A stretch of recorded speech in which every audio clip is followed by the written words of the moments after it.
Hai guys, kembali lagi dengan gua di channel CPF Cerpen Film. Sebelum nonton, jangan lupa dukung channel ini dengan cara tekan tombol subscribe dan aktifkan notifikasinya. Tanpa panjang lebar, let's go masuk ke intro.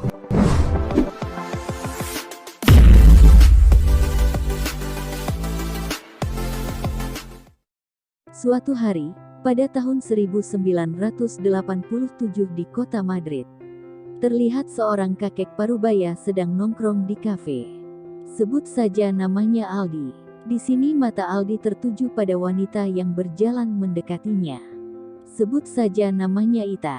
Ternyata di sini Aldi sudah punya janji dengan Ita.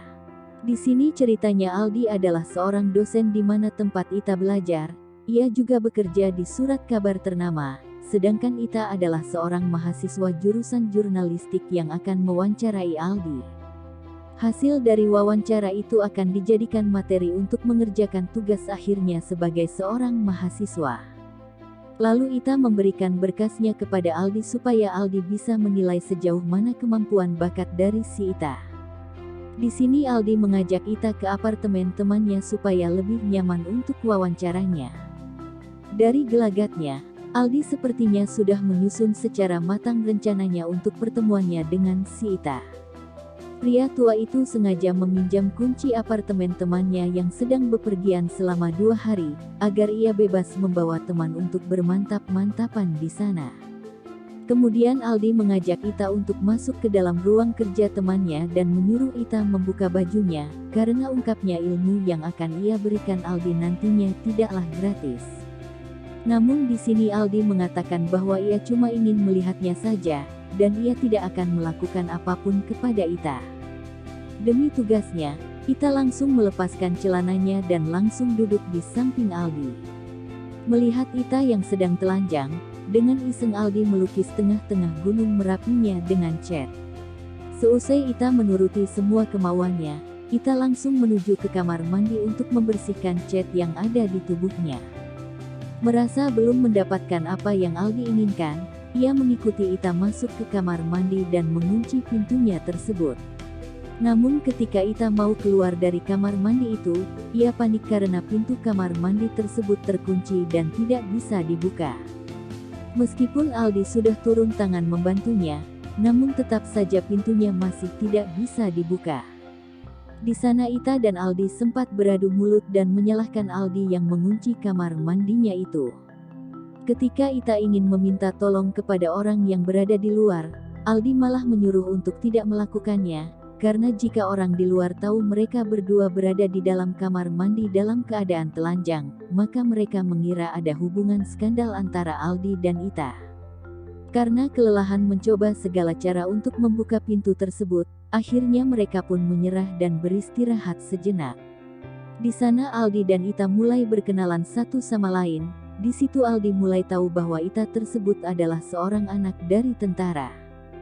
Beberapa kali secara bergantian, mereka meminta tolong dan berteriak melalui ventilasi kamar mandinya, namun upaya tersebut tetap saja tidak ada hasil.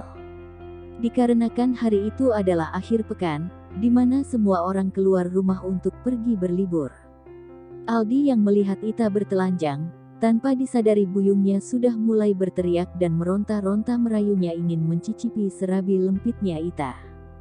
Namun di situ Ita menolak, mungkin karena faktor keadaan dan mungkin juga si Aldi bukan tipenya Ita. Dengan terpaksa mereka berdua menghabiskan satu malam di tempat sempit itu, tanpa melakukan mantap-mantapan. Keesokan harinya, Aldi mulai sadar dan mengakui perbuatannya terhadap Ita kemarin itu sudah terlalu berlebihan. Ia pun meminta maaf kepada Ita atas sikapnya yang buruk itu. Di sini Ita yang mendengar semua keluh kesahnya, ia mulai merasa kasihan kepada Aldi. Entah apa yang terjadi dengan Ita, ia tiba-tiba mematikan lampu dan menyuruh Aldi untuk mencicipi serabi lempitnya Ita. Melihat penampakan yang kinclong, Aldi pun tidak menyia-nyiakan kesempatan itu dan langsung melahap gunung Merapinya Ita. Dan terjadilah mantap-mantapan di dalam bak mandi tersebut. Seusai mantap-mantapan, mereka mulai merasa sangat lapar, namun tidak lama kemudian, mereka berdua mendengar bel pintu berdering dari kamar sebelah. Tanpa berpikir panjang, Aldi pun berteriak meminta tolong agar orang itu segera menghubungi temannya Aldi yang menempati apartemennya tersebut. Ita pun kini mulai bisa menarik nafas lega, dikarenakan sebentar lagi ia akan terbebas dari kamar mandi itu. Beberapa saat kemudian, terbukalah pintu kamar mandi tersebut dan disertai munculnya temannya Aldi di sana. Temannya pun heran, ternyata yang ada di kamar mandinya juga ada seorang gadis yang cuma memakai selembar handuk. Tanpa banyak basa-basi, Ita pun keluar dari kamar mandi tersebut. Setelah memakai bajunya ia pun langsung pergi dari apartemen itu tanpa mengucapkan salam. Di akhir film, temannya Aldi menemukan kacamata milik Ita, dan menyuruh Aldi untuk memberikan kacamata tersebut kepadanya. Namun entah mengapa Aldi tidak mau melakukan itu, dan bilang bahwa Ita pasti akan kembali lagi untuk mengambil kacamatanya yang ketinggalan tersebut. Film pun selesai. Dukung terus channel ini dengan cara like, comment, share, and subscribe. Sekian terima kasih.